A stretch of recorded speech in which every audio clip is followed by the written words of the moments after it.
It's another time to discuss sports. A very good morning and welcome to Sports Recap on Hills TV. I am Memo Cynthia Asoya. And I am Daniel Obasi. And quickly we'll give you the stories across the globe, starting with the local scene where former African champions Eyimba FC has announced the addition of Yemi Yema Olanre Waju as their coaching staff. He's more commonly referred to as Yema, the young tactician who brought his wealth of football knowledge to the Aba-based team. Is this an addition for Eyimba? I think it's a very good addition for them, knowing fully well that this man has a lot of experience. He has a wealth of experience. And do not also forget, he's currently the assistant coach for the Golden Eaglet. That is the under-17 national team, Nigerian national team. He has also been an assistant coach with the likes of MFM and a whole lot of other league clubs in the country. So going forward, I think it's a very good one done. Do not also forget the Super League. Eyimba are the only Nigerian side in the Super League. So we're expecting something good. Finidi George Eden had a very good season last season with Eyimba, but let's see what he can be able to do with this man who also has an experience coaching the Nigerian clubs. All right, commonly known as Yema, he has joined as an assistant coach. He has worked in, or he has coached MFCM and some other clubs. So you are saying that this is a good addition to Eyimba. With what Eyimba suffered last season, I think this would just be like a good addition. Do not also forget they also got some new players. So let's see what can happen to Eyimba next season. All right, then, still on the locals, in the Super Eagles held their first training section of on Tuesday evening ahead of the international friendly against the Desert Foxes of Algeria. And of course, 18 players took part in that exercise under the supervision of head coach Josep Pesero.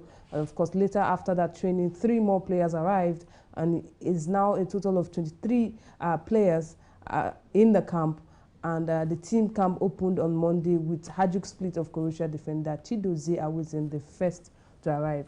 I think I like the spirit of Chidozie. First of all, let me say it. I think I like anytime we have something like this, he's always the first to always come around, and then at the first batches of players to come. And then talking about the encounter, these players are now 23. And do not also forget we have been plagued with some injuries. Osimhen is out due to a hamstring injury suffered against Liverpool in the Champions League.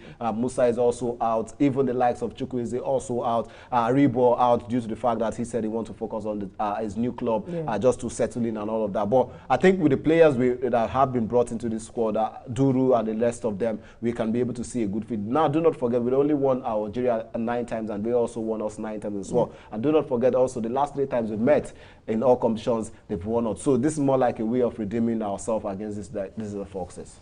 All right, with Awizim there, we also saw in the international scene, Pep shipped the coaching staff of Manchester City to follow Erling Haaland to his team during this international friendly. They don't want stories.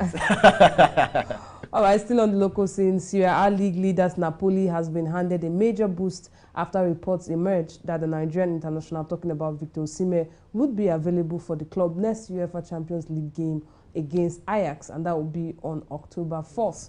And of course, the Super Eagles striker sustained that a hamstring injury in Napoli's 4-1 battering of Liverpool in their Group A opening game. We can't wait. This is a man who knows how to deliver the goods, and just all I can say rather is the fact that we are waiting for him, and no one can just expect, because he's coming back with a very better form. All right, this, of course, we know about Napoli going there. This other one coming from the locals in South Africa will bid to stage the 2027 FIFA Women's World Cup, hoping to bring the event to Africa for the first time.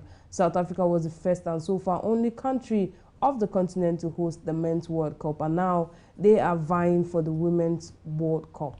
And that will be after 2 years ago. Almost 2 years ago, we had Netherlands, Belgium, and Germany launching a joint bid, and now it wants to come back to South Africa. That will be the only team. You know, they are the only nation that has hosted the Men's World Cup. Now they are bidding for the Women's World Cup. Is there no other country on the continent aside South Africa? That is the first question I'm asking. But yes, I know you will probably want to say, okay, fine, South Africa, they've done it before, they can be able to replicate the same thing. But come on, we have other countries on the continent. Now, yes, it has to come from a place of desire and wanting, and also not also from the place of desire, also from the place of, do you have the facilities? That's just what I was waiting to so at the end of the day, you look at all of these things, you come to realize that there has to be a lot of things to be done in terms of football management, facilities, administration in the country. Until we get that, on the continent rather, until we get that right, we have a very long way to go as South Africa, as a continent, for me. Well, like you said it already, South Africa hosted the World Cup for the men's edition, and that means their facilities were up to date. It's the same facilities they will use for women's World Cup, so it's easier to bid for because Canada does not do the same. Well, it depends on what they have. When you say what they have, I mean, it can be built upon. Even if you tend to start that building today, we'll be talking of 20. So after South Africa hosted the 2010 World Cup, that's like 12 years ago. What were other African countries thinking of? Hold that thought as we move on to another story where African Soccer ruling body has announced an increment in the cash prize for the winners of CAF Champions League and Confederation Cup. The previous winner of the Champions League earned $12.5 million, while the winner of the Confederation Cup collected $6.375 million. And according to update from the CAF headquarters in Cairo, Egypt, the new winner of the Champions League will earn $17.6 million, while the winner of the Confederation Cup will get $9.9 million. I think this is a welcome progress here. Okay, welcome progress how? It's just the money has increased. We know all of this. We know, know? This is the point of just saying, okay, we know we are getting the Super League where the big boys play, but let's not spite anyone playing in the CAF Champions League. Let's not spite those playing in the CAF Confederation Cup. Let's just give them something to still hold on to. That's just what we are saying. The Super League gets more than this, more than 3 times. Just name it. Has the Super League started? It will start. It will start Until then. It will start soon. And this is just a way of saying, okay, these boys are getting bigger. They are getting things better. We can give them something from there.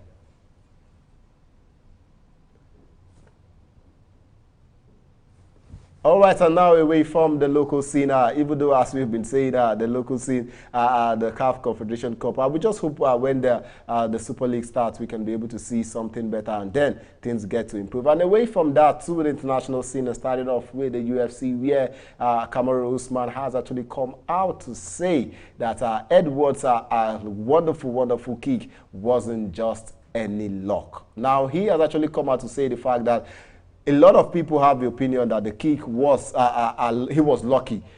But now Usman came out to say that was not a lucky, that he has been practicing. He's talking about Leon Edwards? Yes, Edwards and all of that. What will you react to this? I think I like the fact that he's saying that it was not just a lucky game for him. That was a dead spot kick, a kick that took him and knocked him out. So, and for that kind of kick to knock him out, it means he never expected Leon Edwards to do such kind of kick, and his team team and coaches didn't prepare him for those kind of kick on how to evade and not. And let's not forget that this didn't happen in the first, second, or third round. Yes. So coupled with the fact that he was also tired, and then that kick came, it was a complete knockout. All right, a complete knockout for him, and we hope he bounces back. But away from the UFC down to tennis, where Roger Federer is set to definitely bow out of tennis come this Friday at the Laver Cup in London. A lot of expectations are high, and this man, 20-time Grand Slam winner,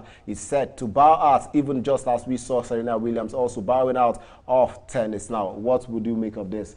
Friday, and he's out of tennis. I think it's time to retire. Just as we saw Serena Williams leaving the game, it's one of the sets that has been in the game for a long time, and of course he has attained a lot, and I think it's time to retire. The age is telling on him already. All right, let's go hear from the man himself, Roger Federer. Definitely, we just wish him well come this Friday.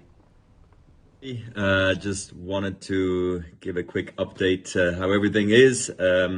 Number one, a huge thank you to all the wonderful messages I have received over the last few days. It's been clearly very, very emotional, but good. I'm happy to be now in London, and it's been wonderful to be surrounded by really close family, Mirka, kiddies, and everybody, and my team as well. And I feel very happy that the message was so well received, and your messages have been incredible. Really, they have, and it means a lot to me. Now I'm getting ready, I'm practicing, I'm feeling really good, and actually can't believe it, back on a tennis court trying to get ready for one more match. So I'll keep you posted along the way, and thank you again for all the wonderful messages. All right, that was Roger Federer. Moving up to football, and of course we have that Barca recorded a profit of 86 million euros for the last financial year and expect to make a whooping 240 million euros profit next year, and the club has announced that. Good luck to them. That's Laputa. Laputa has done the magic again, coming back and reviving. You are the end of the story. All right, then. This is how we end Sports Recap on Hills TV.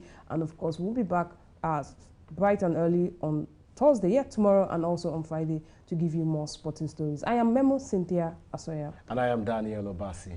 Thank you for watching.